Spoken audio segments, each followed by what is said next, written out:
O le fono le palemeni le asa tofina te anei, na whaatula i le whafonga whetalai le minista o ngaluenga, ia olo fiti wa ai, ma le minista o whaalapo toptonga le malo, ia le atinu uwein sa o ialo mai le palemeni.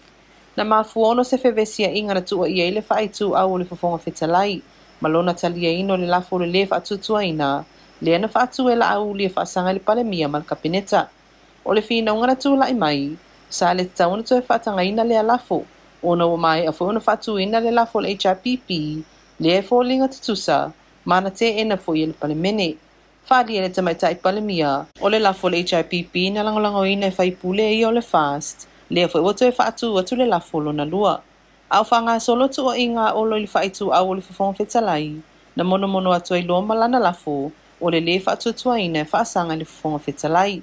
Peta ina whaalia le whawhonga whetalai le talawhia ngai le lafo ono le nofuolo o ia tau aveina o le nofuo le atunuu. Aina whina mai pea olo malangolango ina le atunuu. Ma whaatonu ai loa le whawhonga whetalai sui ina ia tua le maota. E tupu le vevesi au whaanga solo le tala noa ino le lafo le whaatutua ina le fast. Le na whaatu ina atu e la auli e whaasanga le palemia malana kapineta. Ai le iwhaia le palota i le lafo na tu e whaatanga le whawhonga whetalai le au mai tono minista e to alua ina ia palota i le lafo. Na tutu whaatasi le se fulu limo minista ma le palemia. Whaatasi ma sui whaipulu le HRPP e te ina le lafo i le tolu se fulu lua na te i le se fulu iwa na langolango.